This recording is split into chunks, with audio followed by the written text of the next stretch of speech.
Welcome to the Cigar Rebel community, where indulgence meets authenticity. This is more than a podcast. It's a gathering place for those who savor life's luxuries with unapologetic passion. Here we celebrate the fine art of living through rich flavors, bold spirits, exquisite cigars, and unforgettable experiences. Welcome, Cigar Rebels, to the podcast. I'm Mel. And I'm Kevin. We're coming to you tonight with a great episode about does this cigar belong in the humidor? Yes, I am super excited for this topic tonight. I'm also excited because after the break later on, we have a sit down with Jonathan Carney from Bentley Cigars. And he talks a little bit about his almost 2-decade journey in the cigar industry. Yeah, I'm very excited about that a little bit later tonight as well. It's something you're not going to want to miss. But first, we're going to be talking about the cigar world's love them or hate them topic, infused cigars. Yes. So infused cigars, love them or hate them, like you said. We are going to be diving into what an infused cigar actually means and how big that segment is now in the cigar movement. We're going to do a deep dive into the most popular brands. You may know some of them, whether you smoke infused cigars or not. And then we're going to talk about the biggest question is, does a infused cigar belong in your humidor? Absolutely. So Rebels, we know many of you are probably not going to be smoking an infused cigar tonight, but we'd love for you to drop in the comments what you are smoking tonight, what you're pairing with it. We're going to do that right now. We're going to jump into this topic because the big question tonight, more than any other question, is does this cigar belong in your favorite brick and mortar's humidor? And I think we're going to get into that question along with, does it belong in your humidor? Right. I mean, I think those are both great questions we can talk about tonight. And we're also going to be bringing you guys some sales data to the table as well. So it's not just vibes. It's not just, who maybe smokes infused cigars or not. We're going to back it up. And I think they will surprise some of the purists out there, that information we're bringing to them. Yeah, absolutely. And if you're in the chat tonight and want to share any data that you have or thoughts, we'd love to interact with you. We've got Popcorn, Leslie of the Corn. We've got the Kilt Man on and a handful of others. So we're excited to jump into this topic tonight. However, before we get into it, you do not have to like infused cigars. But pretending that they do not matter in 2025, it's simply denial. And we're going to prove that out tonight.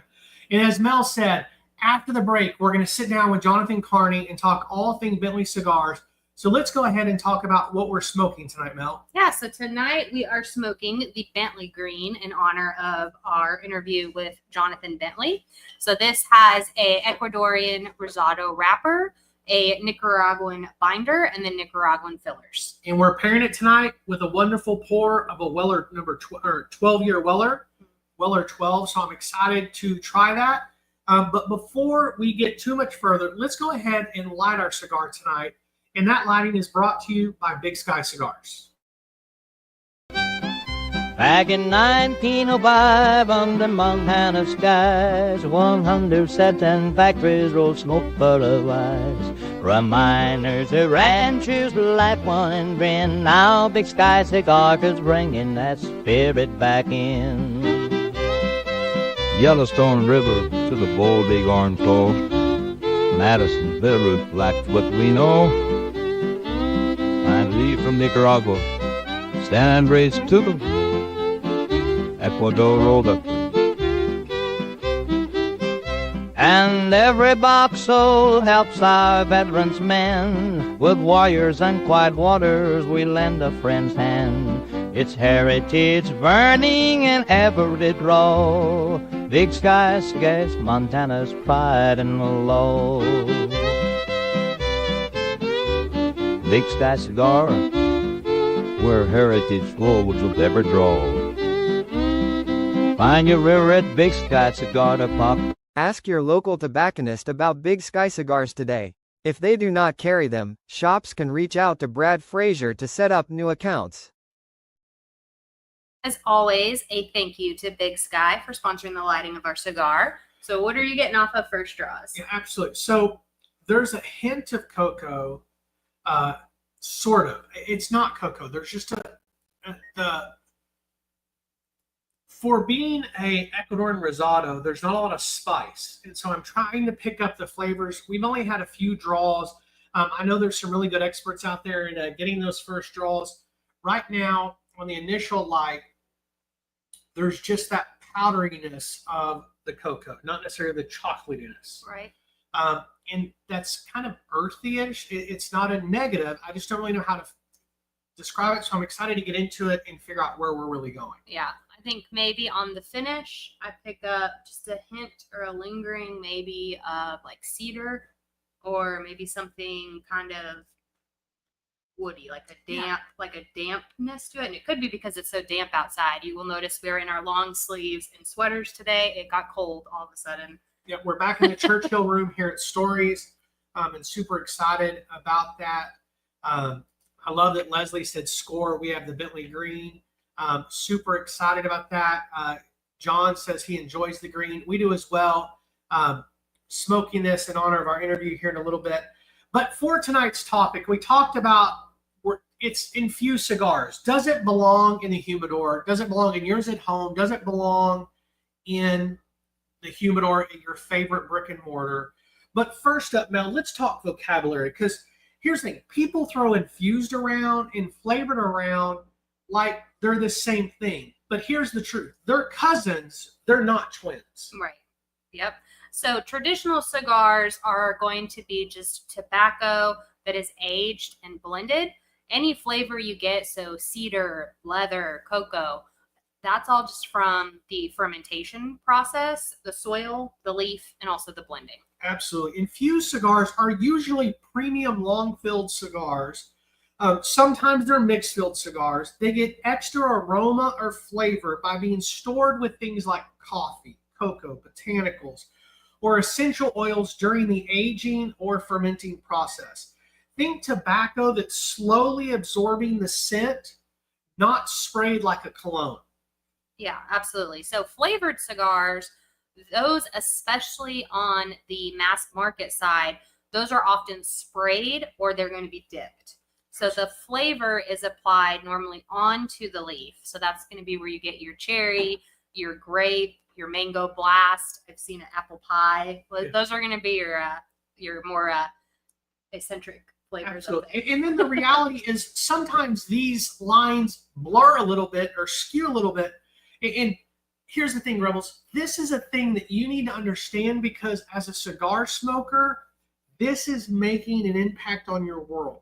Because when the line begins to get blurred, or when you get into things like deadwood that use an aromatic pipe-style tobacco in the blend, it's not your grandpa's unflavored Corona, but it's also not the dollar store vanilla stick or the backwoods you pick up at the local convenience store.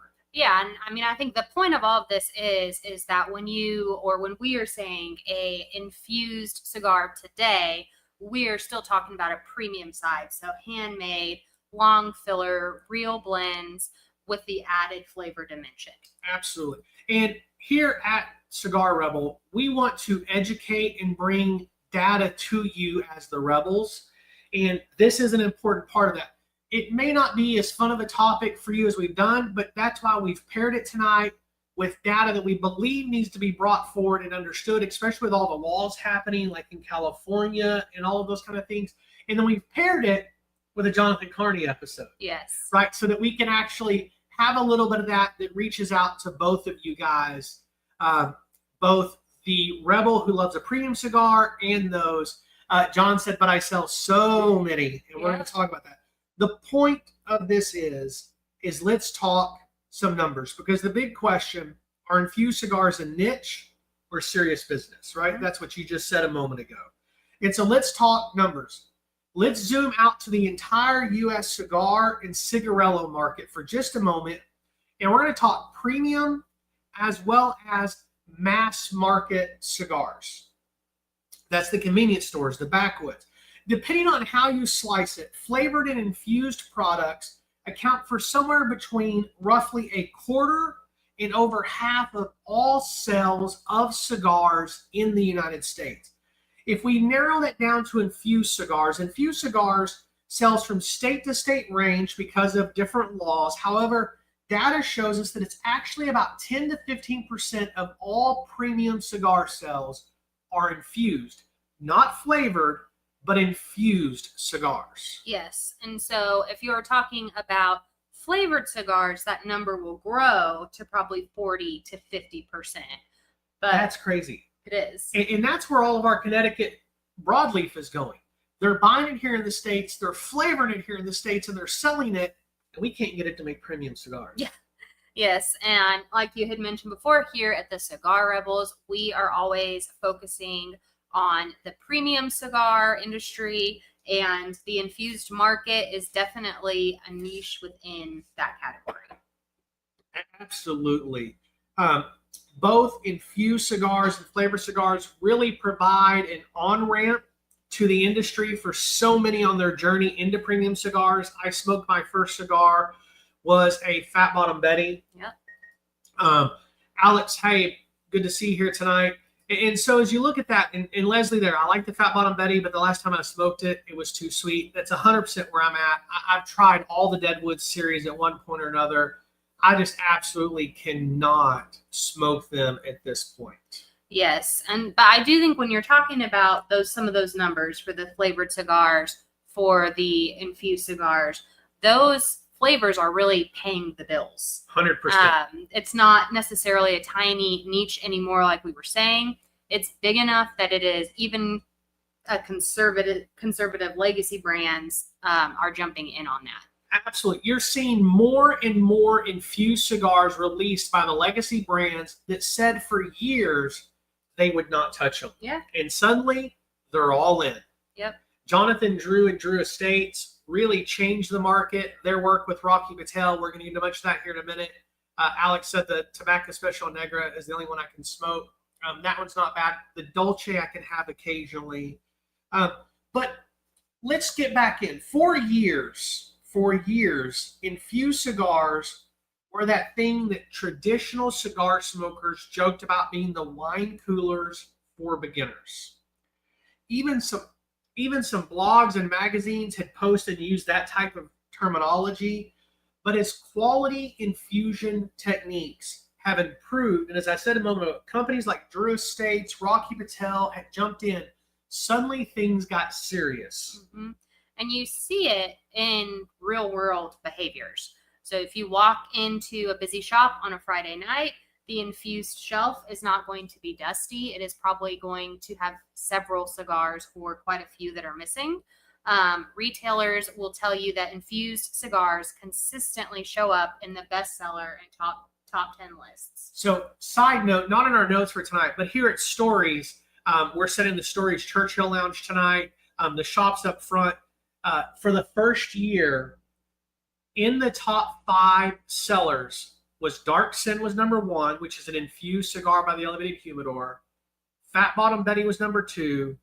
Java Mint was number 4. And Odyssey Coffee was number 5. Yeah. So 4 of the top 5 of our first year of business were infused cigars. It paid the bills in 2024. Well, and I don't know if you remember, but we had an entire shelf that was all just infused cigars. It's not that big now, it's close. But for that time period, we constantly had that one full. Yep, absolutely. So are infused cigars the majority of what longtime aficionados smoke every day? No, probably not.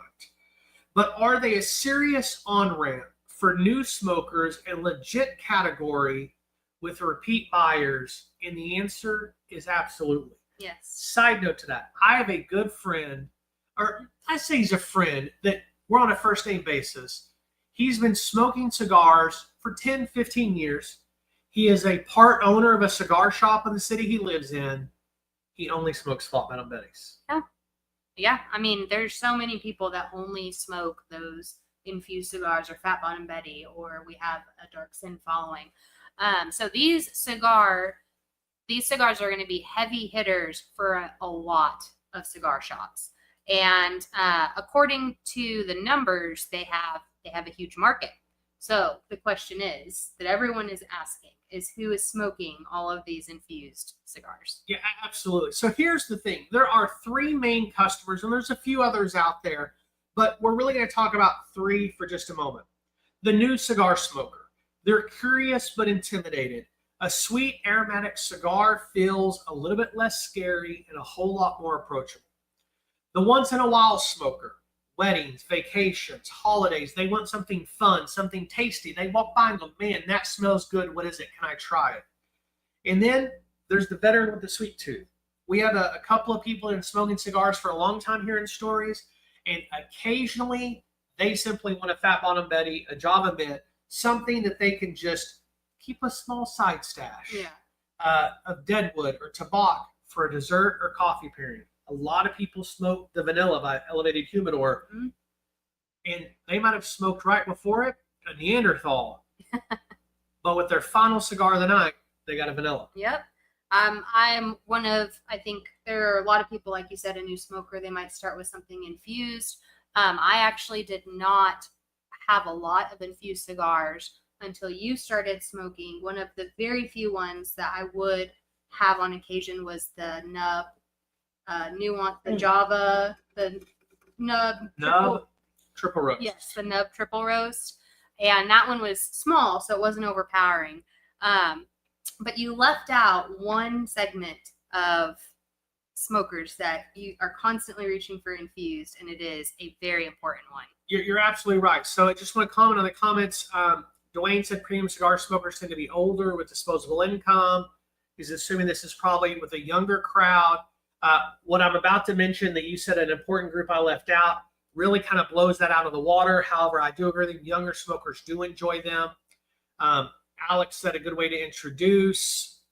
Kiltman agreed. Leslie started with Tatiana's and then got brave doing her own cigar pack. And so here's the deal. The group we left out that you talked about, bikers. Mm-hmm. Bikers are the largest infused cigar smoking group that I know of. It doesn't matter where you're at in the country. Many motorcycle bikers love infused cigars, and in particular, they love Deadwood. Yeah. And shops know this. I think most lounges, they will have people come in and ask them.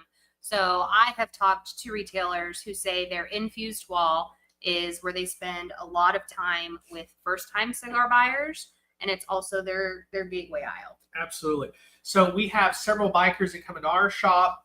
We were in New Hampshire earlier this year, setting at Cigar and Lounge in Watertown, Massachusetts, and a group of bikers came in and they bought like 2 boxes of Fat Bottom Betty and a box of Sweet Alice, I think, while we were there. Yep. And they didn't hang out and smoke. They were just getting them to go and heading on out. But they walked in, they knew what they wanted, they got it, and they left. They were true hunters. They weren't looking around. They weren't looking for advice. They weren't looking for the tobacconist to sell them a Roma Craft or a My Father. They wanted a Deadwood girl. Yep, 100%. So let's dig into brands. I've already kind of highlighted Deadwood, so that's where let's go. Yeah, so that was the one first on my list is going to be the Deadwood line by Drew Estates. If the cigar had a biker bar, this is it. Or you can think of it as Deadwood is the tattooed dessert. And I think everyone would agree anytime Deadwood releases a new line. One of the new girls. Yeah, one of the new girls. I didn't quite know what to say. I was going to say the girl with no name, but that's its own cigar now. It is hard to keep them on the shelf. It is hard to get them in, all of those things. Yeah, absolutely. Deadwood's whole identity is bold, it's edgy, it's a little mischievous. The Sweet Jane, Fat Bottom Betty, Crazy Alice, Leather Rose. The art looks like a tattoo flash sheet, something you're looking at. They have bold, interesting designs. Yeah, I agree. And flavor-wise, they're going to be built around that aromatic, sweet, desserty type profile. So think about like chocolates, dark sugar, maybe some baking spice in there. And then there's going to have that pipe tobacco aroma that's going to hit you even before you lit it up. And I think one thing is, not in our notes, but I was thinking about, we were on our cruise and we were sitting in the smoking area, and we were probably 2 or 3, I would say, seating areas away from someone. And I was like, someone has a Macanudo espresso and cream. Like, I could smell it. And then I caught him across the distance, and he was just enjoying his cigar, and it was great, but you could smell it. They have, Deadwood is the same way. They have a very specific smell. Yeah, absolutely. Flavor wise, they really are interesting. And what's really interesting is how often retailers describe cigars like Fat Bottom Betty as among what really is their most popular Deadwood or infused offering. It's not an obscure side project, it's the show. Yeah. And when you talk about price, these aren't cheap throwaways. They're not cigars that you're just grabbing and, setting down. The pricing is sitting firmly in the premium territory, even in non-infused cigars. And they show up in samples alongside acid and tobacco as those core infused choices. Absolutely. And Alex mentioned here that they often know what they want. They come and ask for it. You're absolutely right. They do go, and we can have them try other infused cigars, but they're really not interested in going to a traditional premium. They want to stay in that wheelhouse. Deadwood has become the party cigar for a lot of groups, bachelor and bachelorette events, poker nights, or that one friend who says, I don't really smoke cigars, but I'd like to, which is what happened with me at a men's church camp. And then actually ended up not smoking one that night, but a few nights later. It really has become the gateway. Yeah. Which we love. Yeah, no, I think that's great. And if infused cigars are the bridge between the flavored world and the traditional, Deadwood is big, loud, with neon lights in the bridge territory. Yeah, absolutely. Next up is Java. Okay. So this was a collaboration between Rocky Patel and Drew Estates. It dates back to the early 2000s as a premium coffee-infused line, and it's very interesting. Yeah. The whole concept was, what if we take a serious Rocky Patel blend and then layer coffee, cocoa, maybe a little vanilla or mint on top of that, and without turning it into a cheap gimmick. And without the gimmick, you really got a Java latte, Java Maduro, Java Red, Java Mint, different wrappers, different tweaks, all tuned to pair with actual coffee. It's designed to pair with that latte, the after-dinner espresso, the mid-afternoon pick-me-up. That was their intention, and it's working. Yeah. They're selling hundreds of thousands, if not millions of them.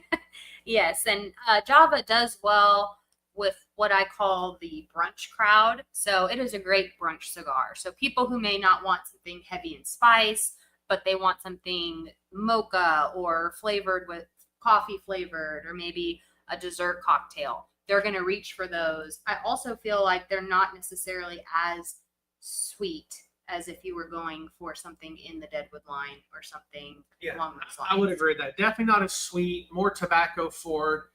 However, if you have somebody who's already a coffee nerd, Java's an easy recommendation. It pairs really well with that. You can pick up those hints of coffee within the Java line pretty easily, especially in the mint and the red. I've not had one in a while, but in my mind, that's kind of where we're at. Wanted to just talk about the cigar that we're smoking, the Bentley Green by Bentley Tobacco USA. Getting a fig Newton drizzled with molasses. I'm not getting the molasses or sweetness, but definitely getting that fig kind of bready sweetness. So that's a great explanation there. Yeah, I agree. So awesome. I love that little flavor note in there of what you're getting too, by the way. That's awesome. And it's not an infused cigar. No, it's not.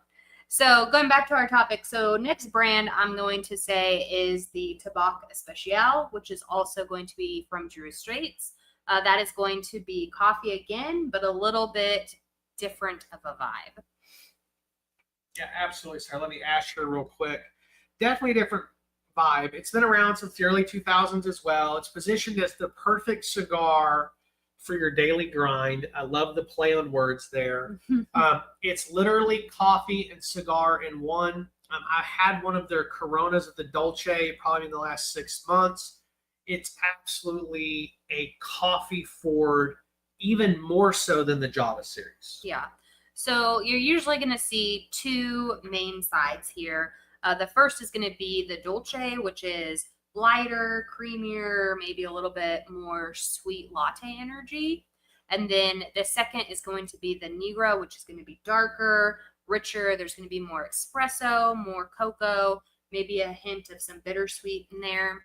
Absolutely. And retailers love to throw the tobacco into an infused sampler because it's often the cigar that convinces the traditional smoker that, okay, maybe an infused cigar can be a premium cigar. Yeah. It's the one that really bridges the gap from Deadwood and Java to the premium brands. Yes. And if we're talking about Deadwood being the tattooed dessert, and Java is going to be the barista collaboration, Tabak is going to be your daily coffee buddy. So that's just going to happen to be rolled in Nicaragua as well. Yeah, absolutely. So up next is M by Macanudo. This one is fascinating because Macanudo is about as classic and as conservative as it gets in the premium world. In fact, the Macanudo Cafe, I have made the mistake and ordered it thinking I was getting an infused cigar for the shop, and it's not. They are not the same. They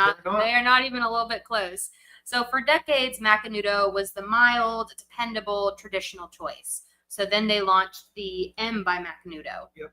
Their first real move into infused cigar territory. So it had a coffee-infused blend. Later, they added the espresso, and then they added the bourbon, and now they have flavors like the vanilla bourbon, the Irish cream, and the honey. And the expansion tells you everything you need to know about the market and where the market's heading. You do not have major brands such as Macanudo expanding in 2024 and 2025 with new SKUs, coffee, espresso and cream, bourbon, vanilla bourbon, Irish cream, honey, unless there's a demand and there's repeat business. Yes. And they're still using multi-country blends, proper construction, long filler. You're not slapping the Macanudo name on a random bargain basement infused stick that maybe just happened will see the light of day. Absolutely. So when you're talking about Deadwood's edgy branding to Macanudo's, hey, we're in this now, the signal's kind of clear, right? Infused cigars have moved from novelty to a established category that if a shop wants to reach every person walking in, even if they're cigar focused, they need to carry infused cigars. Yeah, and I mean, I would say that is also one of the reasons when we were building the portfolio out for the elevated humidor is we introduced our core collection, and then we also introduced the infused collection right out of the gate. So we began with the 2 infused cigars, and then we recently added the 3rd. Absolutely. And one of the originals was the sweet tipped more than the infused. Absolutely. So Cinestick was an aromatic cigar where cinnamon oil is used to infuse into the wrapper of the cigar. So there's hints of red hots and a slight sweetness there. More recently, we've introduced the vanilla using the exact same methodology with vanilla oils. And so those are both traditionally infused cigars into the wrapper, which gives you a little bit of that flavor and a little bit of that sweetness. But then there's the Dark Sin. Why don't you tell us about Dark Sin, Mel? So that is the cigar that we blended to dispel the myth that the dark cigars are strong cigars. So Dark Sin was crafted as a medium minus cigar with the complexity of transitions and also a very unique tip. So the Maduro wrapper is going to provide that natural hint of chocolate, cacao, cinnamon spice, Absolutely. and those sort of things on the finish. We added that sweetened tip that is just tapped, not dipped. And that makes this cigar truly a unique smoking experience for the cigar smoker. And as you were saying earlier, last last year around here at this time at Stories, we sold, I think, 10 of them to every one of everything else. Yeah, absolutely. We were just selling them like crazy. It really is. Sorry, I'm looking something up real quick. I love it when it doesn't do what I want. I apologize. But yeah, when we're looking at it, we're so proud of this particular cigar and the fact that it's 100% long filler with premium tobacco leaves. The wrapper and binder being that Cameroon Maduro, which I just absolutely love. The fillers are that Dominican Seco and Viso, really to hint those desires. And as you mentioned, it being tapped versus dipped, we really have just a slight sweetness that really gets to the core. So really the majority of the flavor notes you're picking up in that cigar is the tobacco and not the infusion. Yep. I wanted to jump quickly, and this is what I was looking up, the Olympia nub nuance. I couldn't remember when that came out, and I was trying to look it up and couldn't find it real quick. I apologize. But the nub series is another introduction. When they first introduced the nub, it was the Cameroon, the Connecticut, the Maduro. I can't remember the year when they came out with single roast, double roast, and triple roast. But all of those definitely belong in the conversation as well. They're a little bit more infused, and that mixed filler that they use in some of them, and I believe it's mixed filler, that's what I was trying to look up, is it has a little bit more of that aromatic. It's almost a mixture, in my opinion, between Tabac and Deadwood. Yep. But people love them, and they love them in the smaller Vitolas, the like 3.5 by 38s, the 3.5 by 40s, and of course they have the traditional nub side as well. I tend to see people smoking the smaller ones more, but man, they smell amazing, and people smoke a lot of them. Yeah. All right, so we're going to go back to tackle the question that started our episode, and that is, do infused cigars belong in the humidor? Okay, here's a short answer. For you at home, at the cigar shop, the simple answer is yes, but not with everyone else. Yes. And so here's the why. So cigars are going to be like sponges. Hopefully, everyone knows that, but they're going to absorb the aroma from their environment. So over time, the tobaccos in the humidor are going to marry and share subtle flavors with each other. So while that is normally a good thing, your Nicaraguan or Dominican or whatever you are going to have in that humidor are all going to harmonize. Yep, absolutely. Now, drop in a few heavily infused sticks, Deadwood, Java Tobacco, M by Macanudo, the nub nuances. And these cigars are loaded with aromatic compounds, coffee, cocoa, vanilla, different syrups. And they don't just hang out politely. They dominate the aroma profile and marry into your other cigars. Just as Leslie said, no, flavors don't play well with others. Yes. Agreed, 100%. Yes, and I would say so. When we were at PCA, someone gave me a sample of an infused cigar that I had never had before. Apple. It was an apple flavored. I forgot that it was in the bag with all the other cigar samples I had got for like a week and a half or 2 weeks. And at one point, I opened the bag. I'd moved it all into my humidor, and it smelled so not good because all of the smells had married together. So it was like apple and tobacco. Yeah, it was terrible. So once I found the culprit, I moved it out. But that is why you do not want to store the flavored and infused cigars in the same humidor as your non-flavored collection, unless that humidor is 100% dedicated to them. So they will ghost your classic sticks with a sweet artificial notes, and you will be hit with an aroma of something has gone. I thought something in my humidor had gone bad because I forgot it was like buried in the bottom. So I was like going through everything, looking through it all. And before you get too many ideas and say, well, just leave the cellophane on. Here's the thing. That's like saying the screen door is going to protect us during the hurricane. It simply slows the aroma transfer, but only a little bit, and it definitely doesn't stop it. Yeah. And you can smell the infused stick the moment you crack the lid, and your other cigars can too. Yeah, 100%. So yes, an infused cigar belongs in the humidor because they are still premium cigars that need the 60 to 70% RH and the stable temps. but they deserve their own neighborhood. Absolutely. And I truly believe that every serious cigar smoker should have at least a Bovita bag or a small Tupperware with a few infused cigars in them that you can have. That way, you have them available. Yeah, I agree.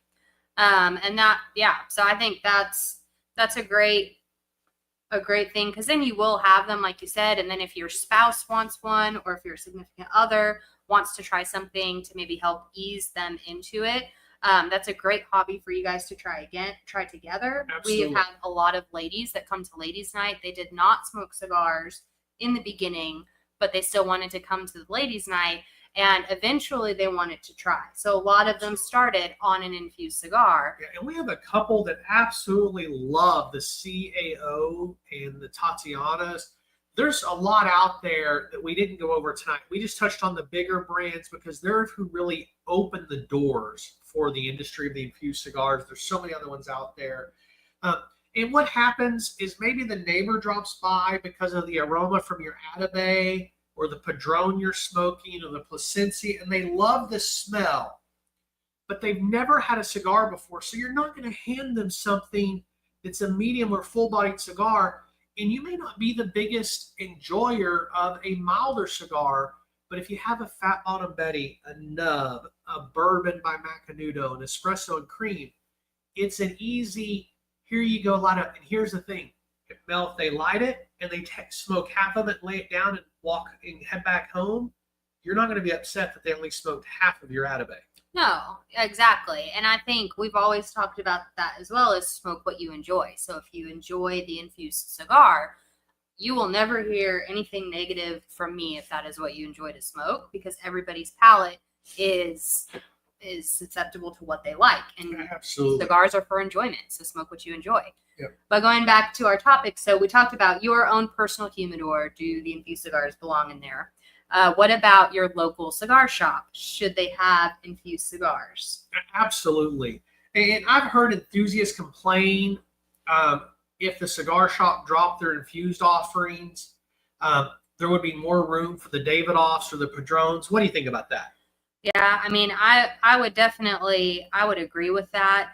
In reality, if they dropped the infused, they probably can't afford the Davidoffs or the Padrones. So I think you might have misheard me. I said people have said to us, if we dropped our infused, I've heard it. I was at a shop 3 weeks ago, and they said, hey, if y'all didn't have this infused cabinet, you could do Davidoffs in this cabinet. Oh, yes. But the reality is, what you're saying is, if they drop the infused, they probably can't afford the Davidoff. Well, and they're probably not going to want that. They're coming looking for those infused cigars. And how often, if we run out of infused cigars for more than a week, I don't even think it takes a week before we are getting asked by our tobacconist, when are they coming back? When can we get more of these in? Absolutely. I've got so-and-so asking. They're calling every day. Absolutely. So this is true, and this is true. If a cigar shop lost 10 to 15% of their sales, it would mean disaster for the majority of shops out there today. I saw a recent poll that I thought was wildly interesting. It said if Deadwood alone went away, approximately 20 to 30% of the cigar shops in the United States would close their doors within 60 days. That means that Deadwood alone is keeping 20% of cigar shops in business. And I don't know about you, but I want every cigar shop to thrive. Yeah, no, and I believe those numbers. I believe that visiting our lounges, all the lounges we visited, there have been plenty when we are talking to the tobacconists, the shop owners. They have groups come in that only smoke, and they all come in together and they all smoke an infused cigar once a week. They come out throughout the other week too. But let's go ahead and wrap up with this mindset that there is still some snobbery about infused cigars and people calling them training reels or not real cigars. Yeah, but here's the reality. The sales numbers say that flavored and infused products are a major revenue driver. Brands like Macanudo and CAO are investing heavily in new infused lines. Deadwood, Java, Tabak have built a real following and repeat buyers that don't buy singles but buy boxes. Yeah, I mean, and really, I'd say for you and I, it is very simple. If you like them, that is awesome. We want you to enjoy them, store them right, rock out, and have one whenever you need a cigar. If you don't like them, that is also awesome. You just don't have to let them live in your main humidor, and you don't have to yuck on someone else's yum. I think that is 100% accurate. And if you disagree, then you can email Kevin or me directly. Okay. But you can just or leave it in the comments and we'll respond back. Smoke what you enjoy. Absolutely. So we've highlighted a handful of different cigar brands. I do believe they belong in a small humidor for you, for guests, and they definitely deserve a spot in your local brick and mortar. So the question tonight is, does an infused cigar belong in the humidor? Absolutely yes. A small bag or tupperware at home for you, and in the cigar shop, 100%. Yeah, I would agree with that. So what's up next, Mel? So next we are going to sit down with Jonathan Carney, and talk about Bentley cigars and Hoot and Young. So first, we're going to take a quick break. We fell in love with cigars not because of the flavors or smoking experience or perceived status, but because it allows barriers to fall between other humans and build deeper connections. For that reason, we've been super intentional to curate a space where people can find community and enjoyment with others, and cigars just happen to be the way we're doing it. For that reason, we are thrilled to be the one and only cigar retail store and lounge in downtown Lufkin. A good story is one of the most powerful tools used to connect with another human. Sharing stories fades out differences and highlights similarities found in the details, or with the storyteller. Over the years, we have seen some of the best stories told over cigars, and thus, new friendships are made, passions shared, encouragement given, and so much more. The impact storytelling has on the human connection is why we've decided to name our store and lounge Stories. Because behind every good cigar and conversation is an even better story.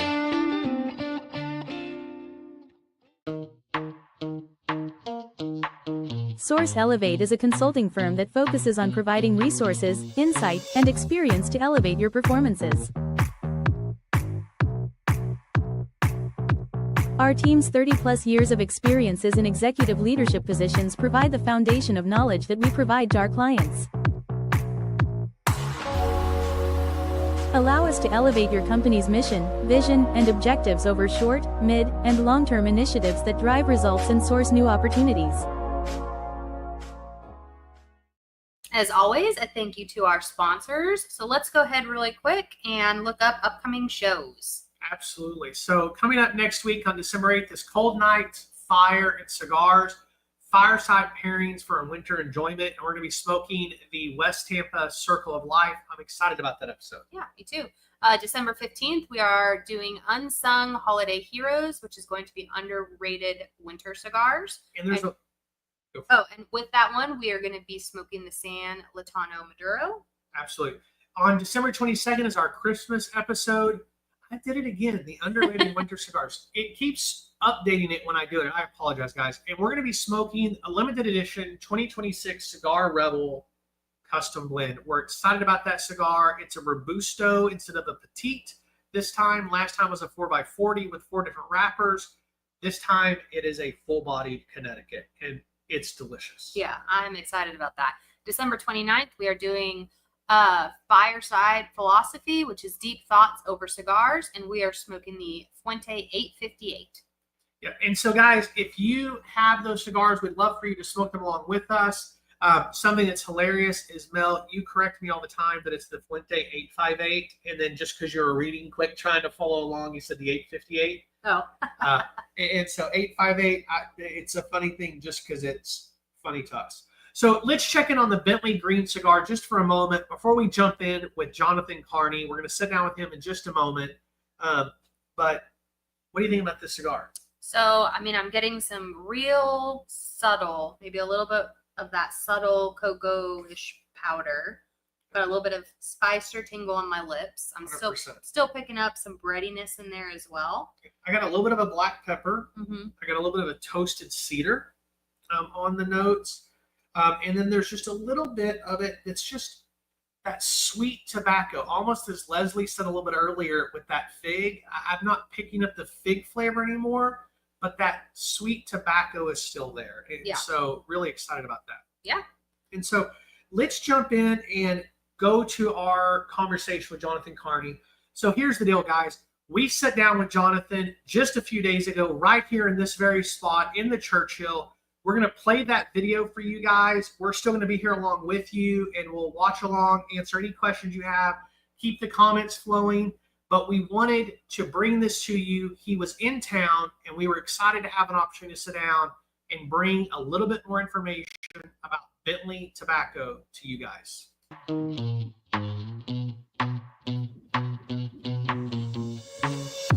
We would like to welcome Jonathan Carney of Bentley Cigars, who graciously agreed to sit down with us tonight. Welcome, Jonathan.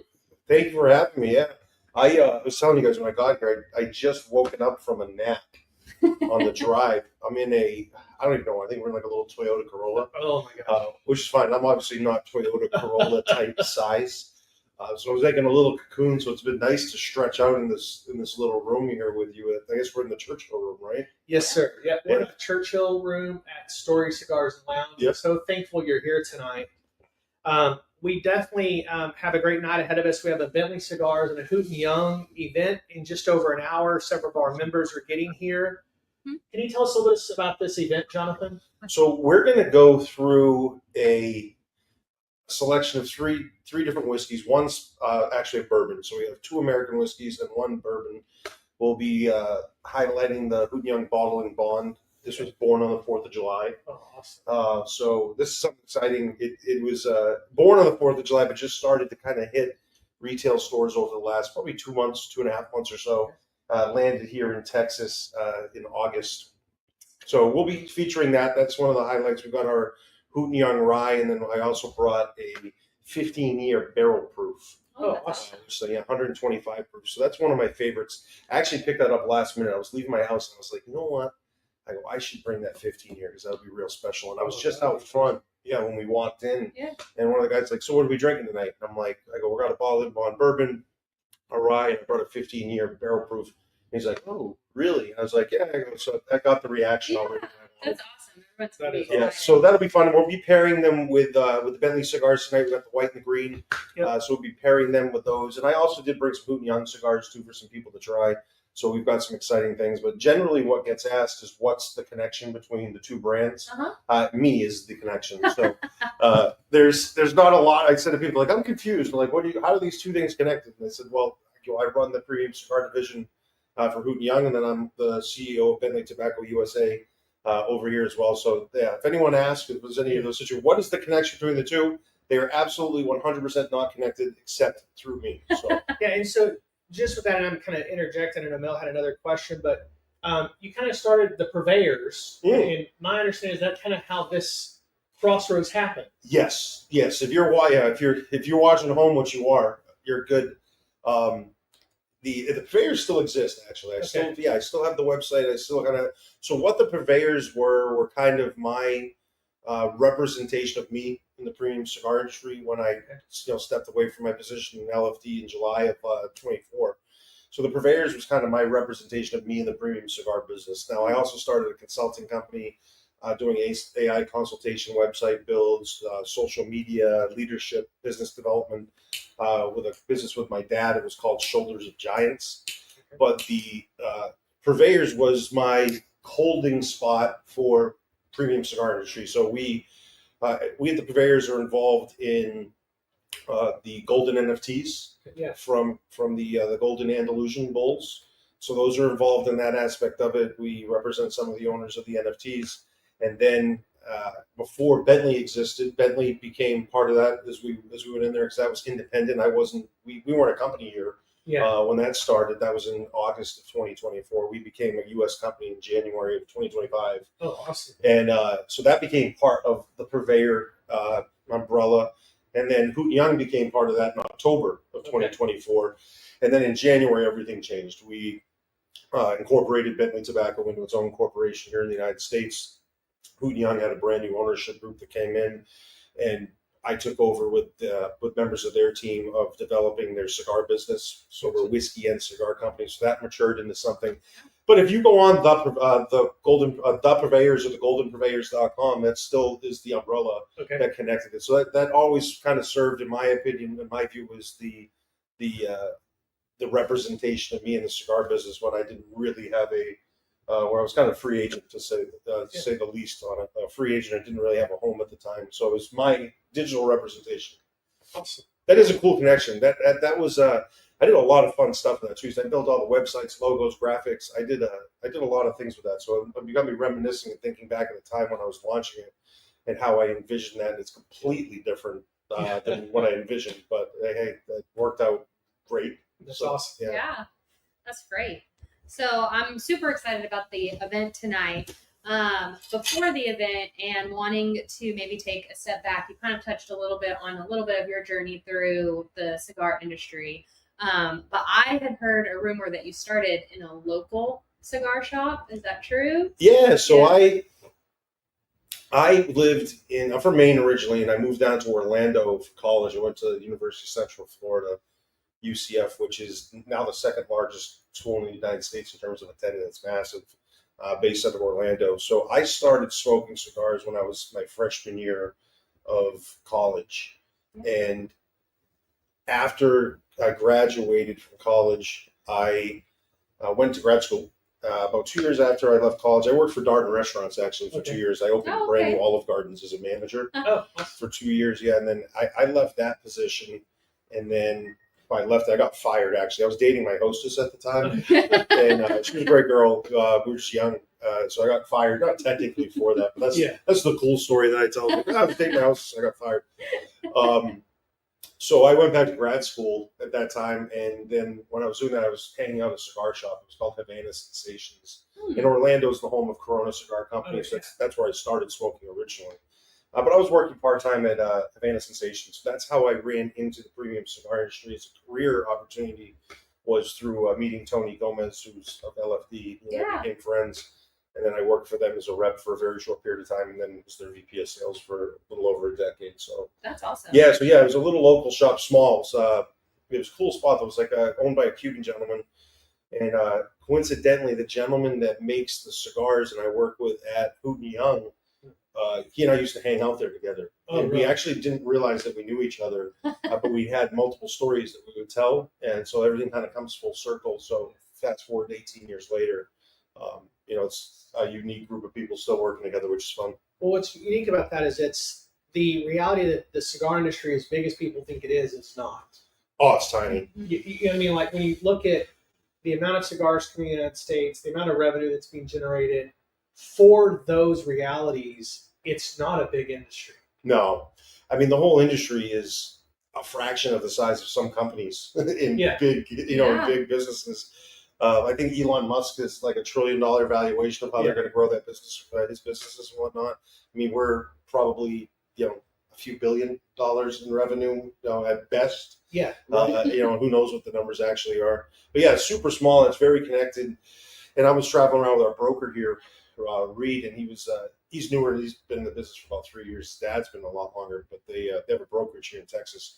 He said, man, I can't believe how many people that you know. And I'm like, dude, I've been doing this for almost 17 years. Yeah. And I go, I used to be in Texas 8, 9, 10 times a year. So it was, it's interesting and it's fun to run into people. And I think the unique part of this industry is that it is small. Yeah. So, you can't really be a jerk for very long and have a work. So when people are great.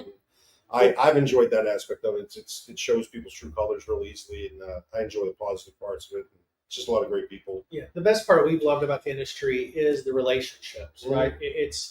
It's tough. We own another business, but this part of our business in life is where some of our best friends are. Mm-hmm.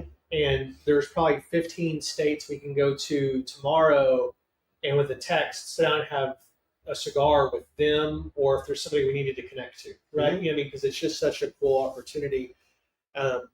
Reed was interesting. Reed was telling me about what he does. As we're walking through, showing him the lounge, I was like, "Oh, do you know Marsha?" And he's like, "That's my mom or mother-in-law or whatever it is." Yeah, stepmother. Stepmother. Yeah. Yeah. Sorry, that was like 10 minutes ago. I should have remembered. Yeah. But like we've been working with Marcia for about 3.5 years, and so that was kind of those fun things, just a quick connection. Well, it's interesting. So I was just up in Montana about 2 weeks ago, which is interesting because I don't know if you guys met the gentleman from Rocky Mountain Liquor, Tatanka Cigars. He had a group of 8 guys that came to the Cigar Expo, the New England Cigar Expo. So the last 2 weeks, I've been in places that we all connected and talked about doing things while we were at the expo, which was kind of unique. That's awesome. So I was just in Montana with Ken, and now we're back down here. And it's great. It's great to have those types of things where you can go spots if you feel connected and have a home and have a place that's enjoyable. And the cigar industry brings that. And I haven't seen any other business that comes close to this type of personal connection that you have. Yeah, absolutely. So I know we want to kind of get into a couple other topics. You mentioned the hospitality side. Mel and I are big Disney fans. Dan Davison, we talked about Disney a lot. And one time he mentioned, he's like, hey, I think Jonathan Carney might have been involved there a little bit for a while. So was there a connection to Disney, or is that just more of a rumor? No. So my goal of going down to Orlando for college was, so we vacation there a couple times a year growing up. Because we grew up in the restaurant business. My dad was a restaurant owner. We had 3 restaurants. So small town, by the way. You guys think this is a small area. My town's 2,200 people. I think this is about 35,000 over here. Yeah. This is a big city. Big city. So he was in the restaurant business, and then in the early 90s, Disney started the big timeshares were taking off. So they started Disney Vacation Club. So my dad and my mom went down there one year, just them, for about a week. And they came back and they joined the Disney Vacation Club. So that was a way for my dad to force himself to go on a vacation because he was working all the time. He worked 100 hours a week in the restaurants. So pardon me. So we started going down there, and I was about 6, 7 years old. So we're going down every year, 2-3 times a year. So it's like, I want to be the CEO of Walt Disney World. That's my thing. So I was like, the way to do that is to go down to Florida and to go to school down there. And then, I realized I wasn't sure if I was going to become the CEO of Walt Disney World, but I went to hospitality management was my undergrad. I screwed up. It's really a business degree, but now it's growing across the country. There's tons of hospitality programs.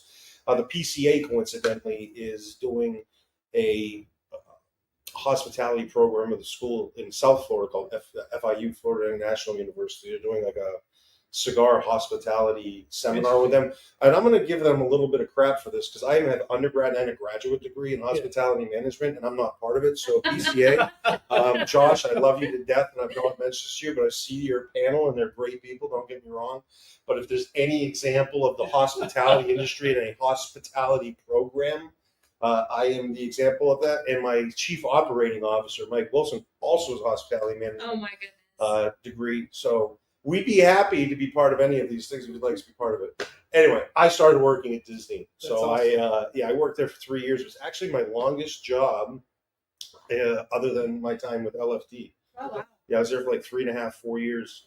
I started off as a pirate at Pirates of the Caribbean. Oh, really? I was in retail.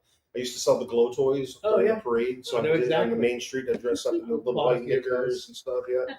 So we do all that. That was fun. And then the best job I had, I did that for about 1.5 years, and I worked at the Contemporary Resort as a bellman and valet for 2 years. And that was, to this day, probably the best bang for the buck that I've ever had in a career. I worked 2 days a week, made a lot of money cash. And at that time, I was 21 years old. Wow. I was a stud athlete. So I could park every one car, one of the guys that worked there had been there for a while parked, I could park like 4 because I was just running nonstop. So I made a lot of money. I had dragging suitcases all over the place. So that was a blast. So yeah, I was with Disney cast member for 3.5 years. That's awesome. That's it was kind of cool. It's one of those stories. It's like you always joke around. I talk to people that worked at Disney as hourly cast members. Like, it's one of those jobs that it's so much cooler than than when you're done with it than when you were working in it.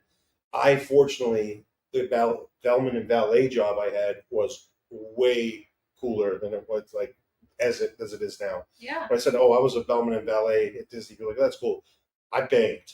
And I worked like 2 days a week, and I was in college, and it was all cash. It was a phenomenal job. So awesome. It was cooler then than it is now. So the pirate story is cooler now than it was then. It makes complete sense. That's awesome. I love that background.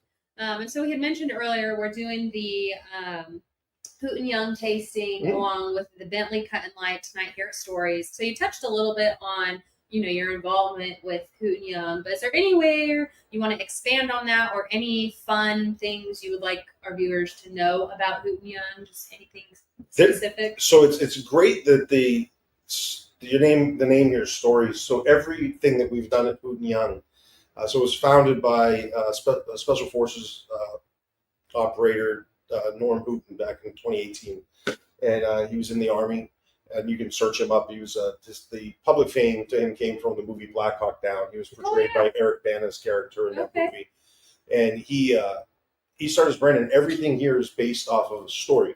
That's awesome. So it's literally based off a story and moments that are made to remember. So every single brand that we have, whether it be the whiskey or cigars, has its own story behind it. So we'll tell certain stories tonight that'll be about the whiskey. We'll talk about how they pair as a beverage to the cigar, but there'll be everything we have will be a story. So that was kind of interesting when I was thinking about kind of my presentation tonight. I said this kind of aligns perfectly because everything we do is based on stories. So a lot of fun things there and a lot of history. And I'm very red-blooded American, so it's great to be part of a veteran-owned brand like that as well. Yeah, absolutely. So one of the things we love with Cigar Rebel and then here at Stories is we truly believe that cigars and good bourbon is one of life's luxuries, right? Mm-hmm. But what do you do when you enjoy them? You sit around and tell stories. That was the idea. There's a story behind the cigar. There's a story behind the bourbon. We're going to learn a little bit more about tonight, if I can talk. And so tell us the story of Bentley. Been around for a while, been in the U.S. for just a couple of years. I'm smoking the green. You're smoking the white. I think Mel's got a white over there. Yep. Yeah. Tell us a little bit about Bentley cigars, about what we're smoking, and what maybe the Rebels out there, why they should try Bentley cigars. Yeah, so my partner in this is a gentleman named Martin Schuster. He's a fourth-generation cigar maker out of Germany. So the area in Germany he's from is called Bunde. Bunde. It's the cigar capital of Europe, essentially, back in the day, and it still kind of is. So we were there about a month ago for a international trade show called Intertabac, and their train station in town has these fences set up, and they all have cigars cut out in the fences because it was a cigar town, and it was used to be over 200 manufacturers there. So they've been in business 116 years. He's fourth generation cigar maker, and they do a lot. The business over there is not what we think cigars here. They're machine-made cigarillos. Now, the unique thing that they do is their cigarillos are long filler from the beginning. So they use premium ingredients. They don't buy chopped up tobacco. They're sampling leaves, and they're buying high-quality ingredients from the cigarillos. But that's what their business and the historical background of Martin and his family. So in the early 2000s, he acquired the rights to the trademark for the brand Bentley for tobacco products. Okay. That trademark goes back to 1968. We can't really corroborate this because neither of us were around in 1968. That gives us we're not old, but we're not young, but we're also not old. Both of us. Yeah. So we got together because his family used to distribute Florida Dominicana when I was the VP of sales. Okay. So they parted ways years back, but Martin and his family and I always been close and always known each other in terms of proximity. And when I became available, I wasn't quite sure what was next, but I knew whatever I did, I was going to be working with people, not for someone. Yeah. At that point in time, I grew up in an entrepreneurial family, and it's like I need to change the mental dynamic and the way that this works. Just for my well-being, and then just for the level of success that I want to have. I have a vision for things, and I wanted to, when you work for someone, you're representing their vision, which is completely fine. And but for me, that wasn't going to be the long-term success. And I work with people now that all have great visions, but we're all working together to make the best decision we can, whether it's for Bentley or Hoot Young, and that's a really unique dynamic, and it's a great separation for me. But with Bentley, we started talking, and I said we can't corroborate 1968, but in 1970, Bentley Motors went bankrupt, and they sold off to Rolls-Royce. Coincidentally, now the brand Bentley, an automaker, is one of the fastest-growing luxury brands in the entire world. I see it in Orlando. There's just way more Bentleys around. Their marketing, their licensing agreements are crazy. You see them in Houston. We are talking about Houston earlier. Tons. They're everywhere. Get into the Woodlands area, Katy, North Houston, where there's a little bit of money and there's Bentleys all over the place. Yep. Unlike there ever was. Cars. Yep. So we're not the automaker, but probably what happened was in the 60s, they're struggling. They're trying to find ideas, and they most likely sold off their trademarks to luxury items. So the company that owned this prior was called Boo. It was a Swiss company. They made high-end walking sticks, gentlemen's things, hats, different accoutrements, and most likely that's what they did. Is they sold it off to promote the brand and grow it, and so we acquired it from this company, Boo, in the early 2000s. And how that happened was the gentleman that owned it passed it to his son, and his son had died. Okay. He got in a car accident, coincidentally. And then Martin acquired it. He was like, I want to turn this into a premium cigar brand. So in 2005, we started slowly working on how to make Bentley into a premium cigar line, released it in 2013. And then it really started to get traction in 2017. And then it was here in the U.S. for a short period of time, kind of just in storage. And then really Martin and I started talking in August, like, how can we grow this in long-term growth? How do we want to do it? And, there's a couple options. We can grow really quickly, or we can take time and really give the brand the representation that it deserves, because the brand, in our opinion, is the biggest value of this. This is a really special brand to have. Absolutely. It's a really special thing to be able to grow. So it's not going to be grown quick. It's going to be very intentional, which is a completely different approach than I think some people take in the market. But for us, I think it's going to have a long-term success with it. Yeah. Yeah, absolutely. And I think that's a great, you're talking about vision and everything. So one of the questions I have is, as you're involved with Bentley, why Bentley, and what do you see for your vision for the company? And then maybe giving our viewers an overview of your core line. Yeah. So currently right now, it started out as the Bentley Green was the first line that came out. So the convenient part about working with someone whose family's been in the business for 4 generations is they have connections everywhere. They have relationships with everybody. So we work both of these lines, the green and the white, with Hoyt in Nicaragua. They've been in business for almost 60 years. We've had a relationship with them for almost that entire time. Yeah. So we have access to working with people that we have a really great relationship with. In this business, on the business side of making cigars, the relationship does really matter. It allows you to get cigars at a certain price, be competitive. And that does go a long way. So that's a great relationship to have. And working with Hoyt's got a great reputation for their production out of Nicaragua, being the oldest Nicaraguan cigar maker. So our white lines it's a mild offering, but it's a fuller bodied Connecticut. And here in the U.S., it's available in 4 sizes: Corona, Robusto, and Toro, and a 7x54 Churchill, same sizes in the green. But the green is a medium-bodied cigar, and that is using a 3-year-old aged Habano Rosado. Rosado is the color grade on it. And then Martin blended both of these, so he's the one that blended these cigars. So you had asked on our growth of what we're doing. Natural. We came out the gate pretty fast. Yeah. We put it in a lot of places. We opened up to about 125 retailers. Out of those retailers that we have, main focus of that was to just see how it works, to be honest. Put it in places, let it kind of stand on its own, see where it connects. And then the next step is what we're in now is, all right, let's regroup.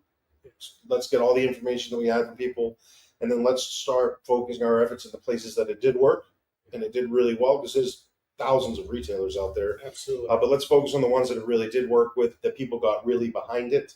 And then grow again from there. So that's where we're at in our cycle. It's kind of a 4-step process, and we're just leaving step 2 into step 3, and then 4 will be once you secure and own certain areas. So we're really focusing heavy on Florida, Texas, and then the Northeast for this year with Bentley. And then we grow those areas and make it steady there, put our efforts and our financial efforts there. Because you can spread yourself very thin in this business. I've watched people try to open up and try to be everywhere. And what we did with Bentley was, let's see who has interest. Let's let them be part of what we're doing. And then we'll discover next where we're going to focus most of our effort with this. And then we'll grow from there.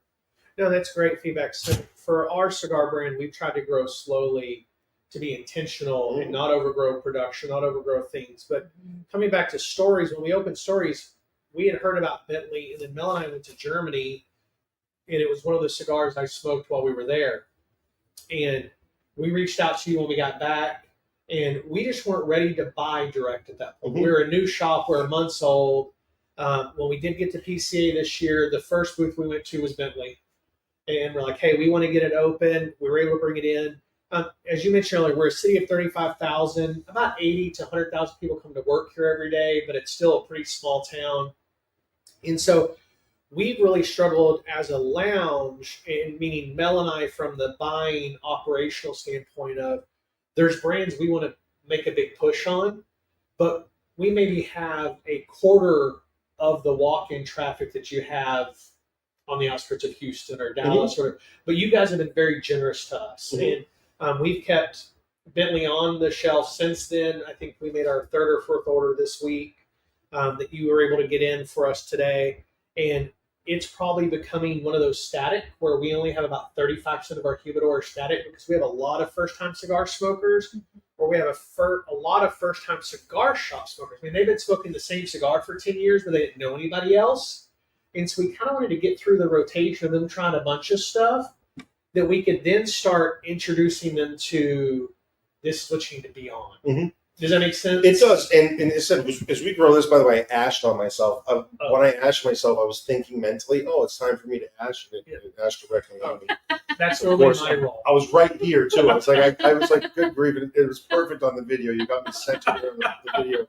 So there's a couple different ways to grow a brand. You can try to grow and be in hundreds and hundreds of retailers real quickly. Once you do that, then it creates extra headaches. So I know I won't say companies' names, but there's new companies that have great exposure. And you could say after 4 or 5 years they're in 600-700 accounts. It's not going to work for everybody, because a big thing in this industry is people like to be seen. And they like to see you as well, which is great. I can't be everywhere. I'm one person. And if you build a brand off of being seen and you get to say 400 or 500 retailers over a short period of time, there's going to be a percentage of them who's like, well, this brand doesn't work because you need to be in here. And then the broker or the rep, you have there's all sorts of reasons that there's issues.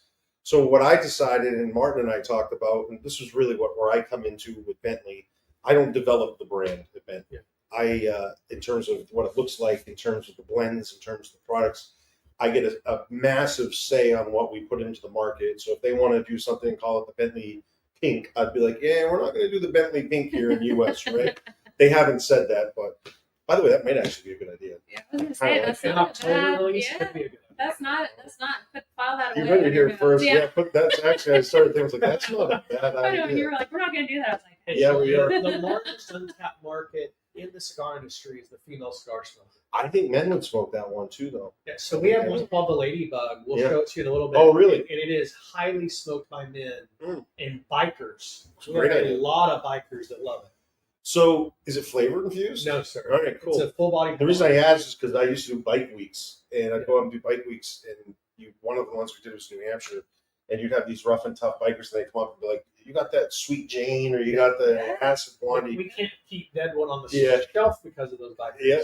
So our goal with Bentley my focus was I can grow this to 300 or 400 retailers with not a ton of effort, but just get on the phone and nail people, right? Yeah. Because I have some other friends that have launched some brands in the past year or so, and they're like, man, we're like 700 retailers, we're this wholesaler, we're this, we're that, you got to do this, you got to do this. And I listen to it and I take their advice and think about it. And I'm like, all right, I'm doing it reverse, because I know there's going to be 25 or 30% of the retailers that you work with initially that see it as a shiny new toy and want to work with it. And then there's just realities, whether you have, it costs money to travel, right? So it's expensive to do that. So you can go out and travel all the time and you're still going to have 25, 30 or 40%. It's like, well, this doesn't work. We need this. So what I focus on was like, let's get it out. We're going to have that same percentage anyway. But if I do 300 or 400 accounts, that's 100 that are, hey, we got to do this. We got to figure this out. And then it leaves them with a salty taste in their mouth. I haven't put this in any retail shop with any expectations of making sure someone sells it. Where it's like, hey, why haven't you moved it? Like I have conversations with people that are like, oh, it just didn't work for us. And I feel bad. Like I don't feel bad. Like that was part of my intention. Like if it didn't catch on for you, now I could sit and look at why it didn't catch on. It's like, well, I saw every single post you did online was about something other than my brand. Yeah. I can make this, but you have to make a decision as your shop. So instead of dealing with 100 or 150 like that, it's 20 or 30 or 40. And there's 40 or 50 that are very much behind what we're doing, and that's actually a good business in itself too. So you identify, hey, these people are behind what you're doing. These people behind the brand. Now let's focus our efforts on them. That's why you see me when you see me traveling. You're going to see me in places like that, and then we can continue to use that to grow the brand in an area, or use that as an opportunity of proof of concept. So I'm working at the back, the reverse way of smaller first. Identify what works and then grow from there. And I know Mel might have one other thing, but just quick before we get to that, you come in with a decade of experience of seeing these headaches and understanding the industry. And I know some of these other guys do as well, but you've taken a unique approach of going, hey, I want to build and capitalize on the relationship. I want to capitalize on the market, not from I'm going to sell as much as I can, but I want to build the long game. And I think what you were talking about earlier, I'm in 700 accounts. You're trying to get your money back early. And this is an industry that doesn't work that way. You see it in the bourbon industry. They come out strong, and then 4 years later, you don't ever see them again. And I think Bentley's in this, hearing you talk. We've had the pleasure of hearing your partner talk once. And it's just the idea of this is about building a luxury brand that we're here in 20 years, and we're in everybody's regular rotation that want us to be. So if you look at the two brands that I work with that are part of me, this has been here in the U.S. Bentley's in its first year. The Hoot & Young brand's in its year 8. Yeah. So there's a different growth expectation and different ways to expand things. Every company kind of represents itself in a different way. I just know in the cigar business that I see a lot of things come hot out the gate, and then I see them retract. And you make a little bit more money. Maybe you make more money at this end, but what do you gain as it retracts? Because it does retract. So I would rather have the retraction be slightly at the beginning and then slowly work into things. You said, by the way, you mentioned relationships and capitalize that. I don't think there's 700 people that I want to tolerate on a daily basis. To be very honest with you, I have a very direct way of saying things now. I made a point that everything I do from here on out, I'm just going to be really honest with people. Yeah. Not mean, but honest. And I've told people it's kind of as a joke, but I also mean that. Like me traveling around, I used to visit thousands and thousands of stores every year. I'll tell you, there wasn't 700 of them that I was like, man, this was great. Man, I loved going in there. Most of them, they weren't. So I want to be in places I want to be in. I want to be in places that want me to be there with them at the same time. Absolutely. And there's a great way. You don't have to. You can run a very nice business with a smaller group that's built in behind you and that you actually enjoy doing things with. Because what's the point of going into business if you're not doing it with people that you like? Yeah, I tell our kids all the time, there's two goals. I tell them, when you get to your 40s, I want you to be able to control two things: your schedule and who you work with. Because that's what makes life enjoyable. That's literally what I'm doing, and I literally did it at 40. So that's I followed your advice and didn't know it. But yeah, 100%, because it makes a big difference. I don't have anyone that I work with or works with me in any capacity that I don't enjoy doing it with, and I don't think that doesn't enjoy doing it with me or doesn't have trust in what I'm doing. So there's that there. So that's the next step with Bentley, is doing what made me be recognized in almost 2 decades now in this industry, is what made me be recognized, and we're doing it, and I'm doing it slower. I see it. I see it the other way, and I'm like, that doesn't seem enjoyable for me, because I already did that. I mean, I was on the road 300 days a year for 14 years, so it's like I don't need to be doing that, nor do I want to, and nor do the people that I work with. If somebody expects that of me, I don't necessarily know if that's the right space for us to be in. Makes sense. Awesome. Well, I think I don't have any more questions. I know we've got that event starting pretty shortly, fortunately and unfortunately. Do you have any last questions or comments? The only thing is, Jonathan, really appreciate you honoring us both with being on the podcast tonight. Also honoring us for being here in Lufkin, Texas. 35,000 people, a couple of hours away from where your bigger event is tomorrow. But we are just so appreciative of you. You've been generous to us when we saw you in New Hampshire. You've always been courteous, and I believe in doing business transparently, and that's one of the things that attracted me to you early on. And been following your journey for a few years from afar because I'm fascinated with how people make money. I'm fascinated with how people build brands. And so while we've only known each other really small conversations, and this is the first time we've sat down, I've been a big fan for the last few years, so it's an honor for you to be here. Well, I certainly appreciate it. And I'll give you guys, you got a little, we'll give you a feather for your cap. This is officially the first event for Bentley ever in Texas. Really? All right. That's awesome. So there you go. You'll have that forever. Yeah. That's awesome. Yeah, Thank so you there so you go. much. Awesome. All right. Thank you so much. Thank you so much. Appreciate you, Yeah, sir. pleasure. Absolutely. Looking forward to the night.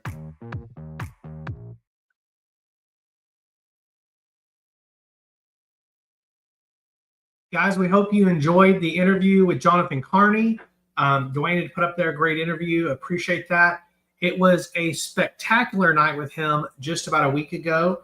But for tonight, we've covered should the infused cigar belong in your humidor at home and in the cigar shop. We answered yes to both of those. But for tonight, that's our show. Thank you guys for being along for the ride.